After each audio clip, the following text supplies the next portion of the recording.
Hi, how are you? I hope you guys are doing well. तो आज हम लोग बात करने वाले हैं इंडिया के सबसे यंगेस्ट सीरियल किलर के बारे में। तो ये सिर्फ इंडिया की सबसे यंगेस्ट सीरियल किलर नहीं है, आप लोग बोल सकते हैं कि ये वर्ल्ड का सबसे यंगेस्ट सीरियल किलर है। सो यहाँ पे एक चीज़ मेंशन करना ज़रूरी है कि एक किलर में एंड एक सीरियल किलर में क्या डिफरेंस है। सीरियल किलर वो बंदा होता है जो कुछ टाइम के इंटरवल में मिनिमम 3 मर्डर्स कर चुका है, एंड किलर जो होता है वो सिंगल मर्डर हो सकता है, मास मर्डर हो सकता है। तो हम लोगों की इस सिनेरियो में आप लोग बोल सकते हैं कि ये यंगेस्ट सीरियल किलर है, बट ये यंगेस्ट मर्डरर नहीं है। मतलब इससे भी पहले भी, इससे कम एज के उम्र में भी बच्चे कत्ल कर चुके हैं। यहाँ पे एक 8 साल का बच्चा इन्वॉल्व है। सो एक बहुत बोल सकते हैं एक बहुत ही ज़्यादा सेंसिटिव इशू है। तो इसके बारे में ज़्यादा फैक्ट्स तो अवेलेबल नहीं है, पर जितना भी अवेलेबल है मैंने कोशिश किया है सारे चीज़ों को एक साथ लेके आप लोगों के लिए प्रेजेंट करने के लिए। So without a further do let's jump into the story. ये कहानी है बिहार की एक जिले की, बेगूसराय नाम है उस जिले का। उसका एक छोटा सा गांव मुसेरी का। तो आप लोग बोल सकते हैं मुसेरी गांव में जो एक इम्पॉर्टेंट बात है कि वहाँ पे मोस्ट ऑफ द पीपल दिहाड़ी मजदूरी करते हैं, एंड वो लोग पॉवर्टी लेवल के बहुत ही नीचे सिचुएट करते हैं, एंड बहुत ही बहुत ही मुश्किल से उन लोगों का गुजारा चलता है। पर इस गाँव का एक खास बात है ना, यहाँ पे बहुत सारे बच्चे हैं, एंड मोस्टली ना परिवार जो है वो सब इंटरलिंक्ड है। मतलब आप बोल सकते हैं कि वो लोग ना नेबर होने के साथ साथ ना ऐसे फैमिलीज भी है। तो ये सब जो छोटे बच्चे हैं, ये बच्चे एक साथ में खेलते हैं, एक साथ में पढ़ते हैं, एक साथ में स्कूल जाते हैं। जब इनके माँ बाप काम के लिए निकल जाते हैं तब वो लोग क्या करते हैं, जो छोटे बच्चे हैं ना उन लोगों को प्राइमरी स्कूल में दे के आते हैं। एंड वहाँ पे आप बोल सकते हैं कि primary school as a day care centre के हिसाब से भी काम करता है। तो यहाँ पे कहानी आती है चुनचुन देवी नाम की एक औरत की, जो दिहाड़ी मजदूरी करते थे ऑब्वियसली। तो उनकी एक छोटी बच्ची थी, वो 6 मंथ ओल्ड खुशबू। तो उन्होंने भी काम में जाने के पहले एक दिन सुबह में उनके बच्चे को प्राइमरी स्कूल में दे के आई। तो वो खुशबू वहाँ पे सो रही थी, तब चुनचुन देवी अपने काम के लिए निकल गई। तो कुछ टाइम के बाद उनका काम ख़त्म होने के बाद वो जब प्राइमरी स्कूल जाते हैं बच्चे को लेने के लिए, तब वहाँ पे बच्ची कहीं पे भी नहीं मिलती है। ऑब्वियसली माँ है, वो मचल जाती है एंड सबसे जाके पूछती है क्या आपने मेरे बच्ची को देखा है, क्या आपने खुशबू को देखा है। पर वहाँ पे प्राइमरी स्कूल के जो स्टाफ थे या आसपास में जो भी लोग थे और भी दूसरे बच्चे थे, किसी ने भी खुशबू को नहीं देखा। तब ऑब्वियसली चुनचुन देवी बहुत ही ज़्यादा परेशान होती है एंड इधर उधर भटकती है, गाँव वालों से पूछती है, सबसे पूछताछ करती है। तभी सदा फैमिली का एक मेंबर आके चुनचुन देवी को बताते हैं कि शायद उनको पता है कि बच्ची कहाँ पे है, एंड वो ये भी मेंशन करता है कि उन लोगों को पुलिस स्टेशन में जाना चाहिए। तो चुनचुन देवी एंड वो सदा परिवार का जो मेंबर था, तो वो लोग मिलके भगवान नगर पुलिस स्टेशन में जाते हैं एंड एक मिसिंग डायरी फाइल करवाते हैं। इस केस की इन्वेस्टिगेशन के दौरान वो पुलिस वाले को, जो सदा फैमिली का जो मेंबर था, वो एक प्लेग्राउंड में लेके जाते हैं एंड वहाँ पे तो बहुत सारे बच्चे एक साथ खेल रहे थे। पर वो पर्टिकुलरली एक ही बच्चे को बुलाता है, उसका नाम है अमरजीत सदा। वो एक 8 साल का बच्चा है। तो उसको बुलाया जाता है एंड पुलिस उससे पूछताछ करना स्टार्ट करते हैं एंड उससे पूछते हैं क्या तुम्हें पता है खुशबू कहाँ है। एंड वो कोई आंसर नहीं करता है, वो सिर्फ मुस्कुराता है।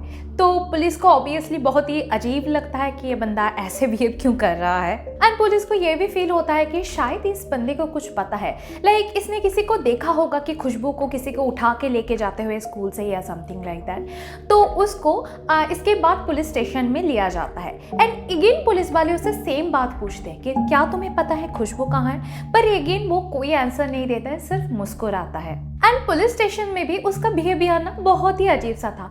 लाइक अगर इतना छोटा सा महज 8 साल का एक बच्चा, अगर आप उसको पुलिस स्टेशन में लेके जाएंगे तो वो डरेगा, राइट। बट यहाँ पे अमरजीत डरता नहीं है, वो सबको नोटिस करता है, मुस्कुराता है सिर्फ, एंड अपने जो चेयर पे वो बैठा हुआ था वहाँ पे बैठ के अपना पैर हिलाता रहता है, पर कोई जवाब नहीं देता है। तो पुलिस के बार बार पूछने के बाद वो बताता है कि आप लोग अगर मुझे बिस्किट देंगे तो मैं बताऊँगा।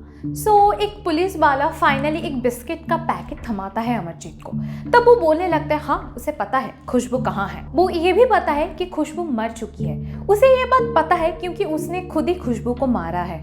फिर और भी वो डिस्क्रिप्शन देता है कि उसने जब खुशबू को देखा तो प्राइमरी स्कूल में अकेली थी, सो रही थी। तब उसने खुशबू को वहाँ से उठा के लेके गया एंड एक झाड़ी के पीछे लेके गया एंड वो उसको गला दबाने लगा। पर वो एक महज 6 महीने की बच्ची है, तो उसके आंखों में ना वो डर, वो चीज़ अमरजीत को दिखा नहीं, इससे अमरजीत को सेटिस्फेक्शन नहीं मिला। देन उसने उसका गला छोड़ दिया एंड वहाँ पे पड़ा हुआ एक पत्थर उठाया एंड खुशबू के सर पे तब तक मारता रहा जब तक ना खुशबू मर गई। 8 साल के बच्चे के मुंह से ये सारे बात सुन के पुलिस तो पूरे हैरान रह गए, दंग रह गए एंड ऑब्वियसली उन लोगों को ये चीज़ बिलीव ही नहीं हो रहा था। पर बिलीव आया जब उसने बताया कि उसने खुशबू की बॉडी को कहाँ पे छुपाया है एंड वो वहाँ पे उन लोगों को लेके गया एंड दिखाया कि यहाँ पे खुशबू की बॉडी छुपाया गया है एंड पुलिस को मिला वो बॉडी। इस केस के इन्वेस्टिगेशन के दौरान पुलिस को और भी कुछ फैक्ट्स पता चले कि अमरजीत सदा के बारे में, तो मैं धीरे धीरे बताती हूँ। अमरजीत सदा, उसका जो मम्मी थी वो एक हाउसवाइफ थी एंड पापा एक लेबरर थे एंड भी दिहाड़ी के काम करते थे। तो वो लोग पहले कोई दूसरे जगह में रहते थे।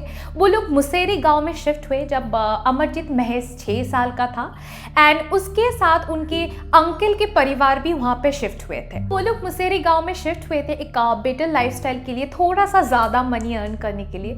पर यहाँ पे मुझे ये तो नहीं पता चला कि इन लोगों का लाइफस्टाइल बेटर हुआ या नहीं, या उनका जो मजदूरी का पैसा था वो इंक्रीज हुआ है नहीं।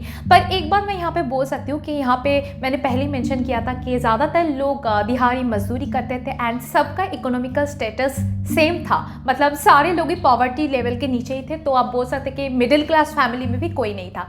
तो पहले उन लोगों को जो डिस्क्रिमिनेशन, जो चीज़ सहना पड़ रहा था, एटलीस्ट उस चीज़ से उन लोगों को मुक्ति मिल गया था। अब आते हैं अमरजीत के बारे में। अमरजीत एक बहुत ही डिस्टर्ब चाइल्ड था एंड आप बोल सकते हैं उसका बहुत ही मूड स्विंग्स होता था। वो बहुत ही बच्चों के साथ मार पीट करना, चोरी करना, किसी की प्रॉपर्टी में घुस जाना, ये सब कैवस ये करता ही रहता था। एंड सबसे बड़ी बात, वो एक बहुत ही ज़्यादा वायलेंट चाइल्ड था एंड इसका जो वायलेंट ट्रेट है इसके फैमिली पहले भी एक्सपीरियंस कर चुका था। अमरजीत ने अपने लाइफ का फर्स्ट मर्डर किया था जब वो महज 7 साल का था एंड उसने मर्डर किया था अपनी चचेरी बहन की, जो कि सिर्फ 6 इयर्स की थी। जब बच्ची गुम हो गई, बच्ची नहीं मिल रही थी, तब उसके परिवार के लोग उसके लिए ढूंढ रहे थे। उस टाइम पे जाके अमरजीत ने कन्फेस किया था, इवन दो अमरजीत ने वो बात छुपाने की कोई कोशिश भी नहीं किया एंड उसने बता दिया कि उसने उस बच्ची का मर्डर किया है। सो इस टाइम पे फैमिली ने डिसाइड किया ये राज फैमिली के अंदर ही रखने के लिए,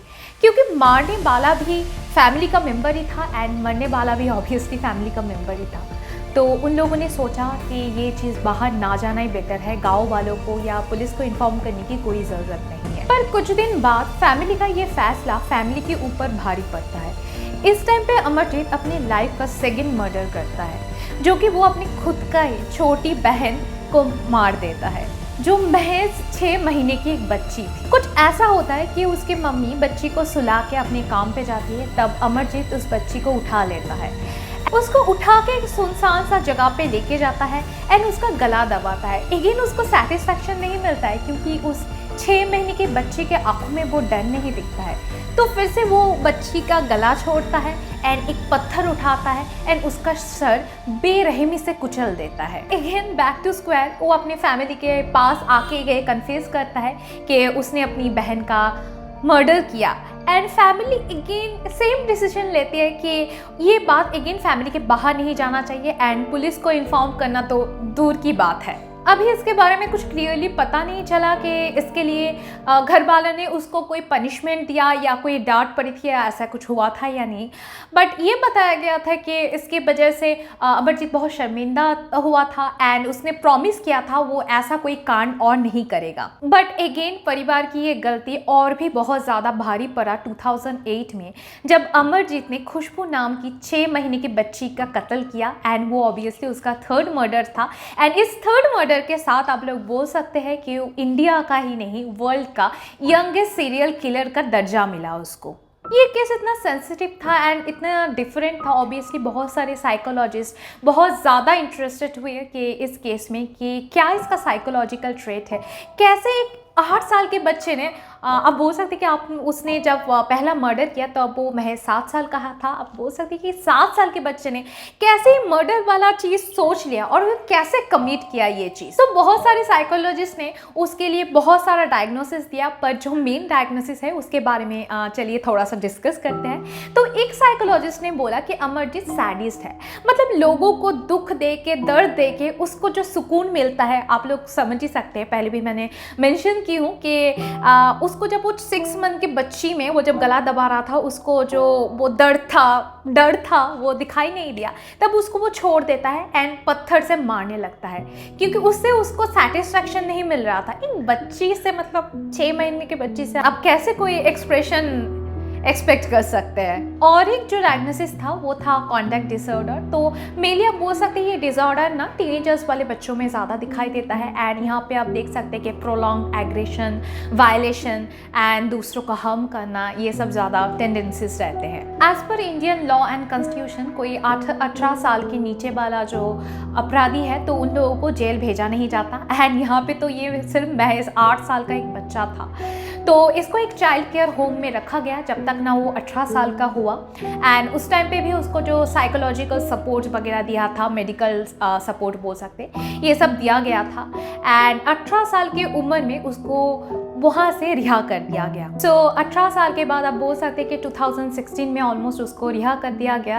एंड उसका पैदाइश था 1998 में, तो आप बोल सकते हैं कि वो अभी महज 25 to 26 ईयर्स का है। एंड एक कोई नए जगह पे, कोई नए शहर में, कोई नया नाम, नया आइडेंटिटी के साथ वो अपना ज़िंदगी गुजार रहा है। तो अब आते हैं कंस्पिरेसी थियरी में। आप लोग मुझे पूछ सकते हैं कि ये एक ऑलरेडी क्लियर्ड केस है, यहाँ पे खुद जो मुजरिम है वो कन्फेस कर लिया था अपना क्राइम। तो यहाँ पे कंस्पिरेसी थियरी क्या है?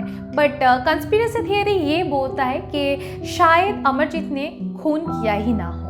मे बी एटलीस्ट जो फर्स्ट 2 फैमिली के अंदर जो मर्डर हुआ था, मैं उसके बारे में बात करना चाहती हूँ। मे बी कोई एल्डर पर्सन या कोई फैमिली मेम्बर ने ये कत्ल किया होगा एंड अमरजीत को यहाँ पे फ्रेम किया गया है एज ए स्केपगोट। आप लोग पता ही है कि एक 7 साल के बच्चे को कुछ चीज़ कन्फेस करने के लिए, कुछ बताने के लिए उसको मना लेना बहुत ही आसान सा बात है। It's not difficult at all. And दूसरा बड़ा थ्योरी आप लोग ये बोल सकते हैं कि मे बी जो मर्डर किया गया था वो भी कोई फैमिली मेम्बर या कोई गांव वाले किसी के द्वारा वो मर्डर किया गया था। एंड इस मर्डर में अमरजीत भी शामिल था, पर डायरेक्टली वो रिलेटेड नहीं था, पर उसने हेल्प किया होगा या समथिंग लाइक दैट। तो आप लोग सोच लीजिए कि महज 8 साल का एक गरीब बच्चा, जहाँ पे कोई न्यूज़पेपर का इन्फ्लुएंस नहीं है, ना कोई टीवी का इन्फ्लुएंस है एंड ना कोई इंटरनेट का इन्फ्लुएंस है, तो उसको पता कैसे चला कि मर्डर कैसे करते हैं? एंड उतना एक छोटा सा बच्चा, उसको ना मर्डर से डर लग रहा था, ना कुछ समझ में आ रहा था। अगर ऐसा ही सिचुएशन होता तो वो बॉडी छुपाता क्यों? क्योंकि उसको तो ऐसा लग रहा था, अकॉर्डिंग टू साइकोलॉजिस्ट, उसको तो ऐसा लग रहा था कि उसने जो सब काम किया है वो बहुत नॉर्मल सा काम है, कॉमन सा काम है एंड इसमें डरने वाली कोई बात ही नहीं है। अब आते हैं मेरे थ्योरी में। तो आप लोग बोल सकते हैं कि बिगिनिंग से ही उसके लाइफ में कुछ क्राइम का ऐसा कोई सिचुएशन था नहीं, ना ही उसके घर से कोई क्रिमिनल था, ना ही फैमिली से। एंड ऑब्वियसली उस टाइम पे इतना मीडिया का प्रभाव भी नहीं था एंड इतने गरीब फैमिली में तो ऑब्वियसली नहीं था।